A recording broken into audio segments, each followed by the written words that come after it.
श्रीमती रेखा राय।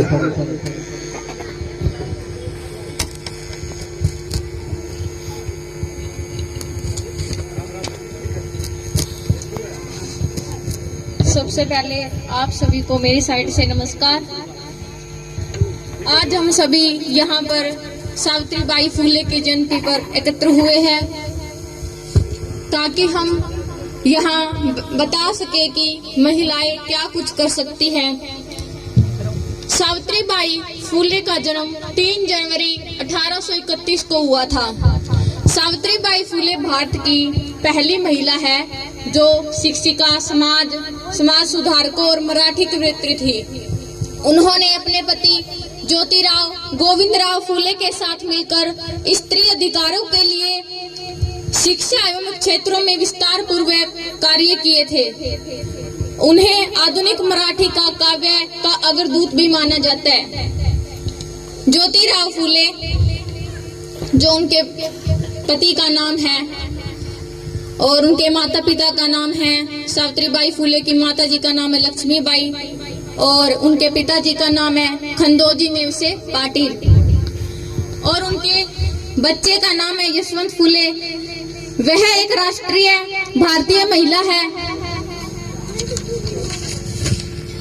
सावित्रीबाई फुले जो पहली हमारी शिक्षिका महिला है, उन्होंने अपने पति के साथ समाज सेवी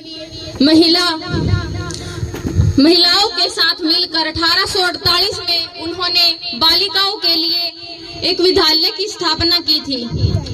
उस समय उसका जो कार्य था वह बहुत ही कठिन था क्योंकि उस समय उसको एक गंदी नजर से देखा जाता था क्योंकि उस समय लड़कियों को पढ़ाना, बाहर निकलना आदि एक गंदे विचार या गंदी सोच के अनुसार जो भी पहले बताया जाता था तब उसके लिए निकलना बहुत ही कठिन था। जब वह पढ़ाने जाती थी अपने बैग में एक साड़ी पहनकर जाती थी क्योंकि जब वह घर से बाहर निकलती थी ना तब उसके ऊपर लोग पत्थर या फिर गंदगी, गालियां आदि इस तरह से टोन पास करते थे और वह फिर भी निडरता के साथ अपने कार्य में उचित रही, आगे बढ़ती रही। लेकिन आज की महिलाएं ऐसी हो चुकी है कि अगर उनको कुछ बोला जाए तो क्या सोचती है वो ये सोचती है कि हमें ये बोला जा रहा है, हमें इस नजर से देखा जा रहा है। अगर हम घर से बाहर निकलना बंद कर दे तो क्या वो रुक जाएंगे? कभी नहीं रुकेंगे। इसलिए हमें डट कर सामना करना चाहिए और हमारी जो हम कामयाबी की तरफ बढ़ रहे हैं हमें बढ़ना चाहिए। एक दिन ऐसा आएगा कि हमें वो कामयाबी जरूर मिलेगी। इसी तरह हमारी सावित्रीबाई फुले जब पढ़ाने जाती थी उस समय जब वह अपने साथ कपड़े भी लेकर जाती थी और वहां जाकर चेंज करती थी, उसको पढ़ना लिखना नहीं आता था। लेकिन जब उसकी शादी हुई थी वह 9 वर्ष की आयु थी केवल उसकी। आज 9 वर्ष की आयु क्या है आप सभी को पता है कि कितनी छोटी बच्ची होती है। अब तो सरकार ने 21 साल कर दी है लड़कियों की आयु, शादी के लायक जो लड़कियां होती है 21 साल, ठीक है। जब वह 9 साल की थी तब उसकी शादी कर दी। शादी के बाद वह अपने पति के साथ ज्योतिराव फुले के साथ महाराष्ट्र पुणे में आ गई। वहां उसके पति थे जो एक शिक्षक थे, उन्होंने अपनी पत्नी को पढ़ाया लिखाया। इसी के साथ साथ उसकी रुचि को देखते हुए सावित्रीबाई फुले को पढ़ना और लिखना बहुत अच्छा लगता था। इसी रुचि को देखते हुए उनके पति ने उनका पूर्ण रूप से साथ दिया, उनको पढ़ाने लिखाने लगे। इसी के साथ वह 9 बालिकाओं के साथ उसने एक विद्यालय खोला पुणे में और उन्हीं को पढ़ाती थी, वहां जाती थी उनको पढ़ाने के लिए। घोर संघर्ष के कारण वह उन लड़कियों को पढ़ा पाई। सावित्रीबाई फुले शिक्षक होने के साथ भारत के नारी मुक्ति आंदोलन की पहली नेता, समाज सुधारक और मराठी कवयित्री भी थी। इन्हें बालिकाओं को शिक्षित करने के लिए बहुत सारे विरोध भी झेलने पड़े थे। आजादी के पहले तक भारत में महिलाओं की गिनती 2वें दर्जे में होती थी। आज की तरह उन्हें शिक्षा का अधिकार नहीं था।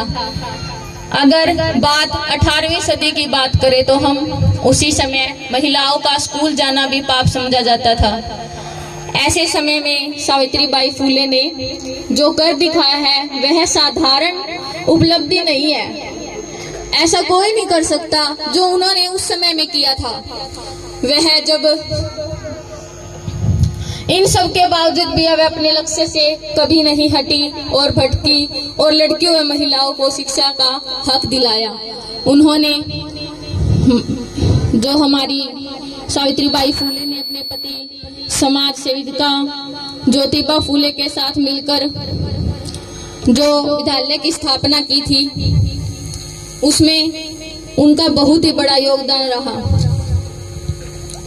छात्राओं, सावित्रीबाई ने 3 जनवरी 1848 में पुणे में अपने पति के साथ मिलकर विभिन्न जातियों की छात्राओं को भी शिक्षा दी थी। इसी के साथ मैं अपने वाणी को विराम देते हुए लड़कियों के बारे में 2 लाइन बोलना चाहूंगी। देश में गर बेटिया मायूसी और नौशाद है, दिल पे रख कर हाथ कहिए देश क्या आजाद है।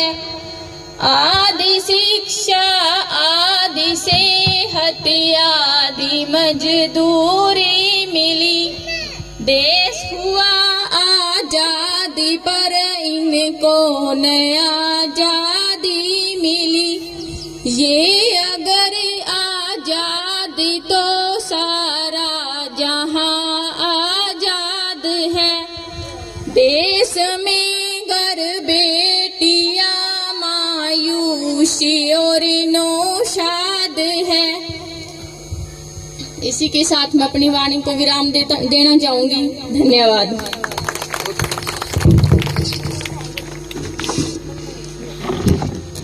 धन्यवाद जी। रेखा रानी ने अपनी विचारों से सावित्रीबाई फुले के जीवन के ऊपर, परिचय के ऊपर अपने विचार। सितारे बदल जाते हैं, कश्तियां बदलने की जरूरत नहीं, कश्तियां बदलने की जरूरत नहीं, दिशा बदलो खुद व खुद किनारे बदल जाते हैं। तो इन्हीं लाइनों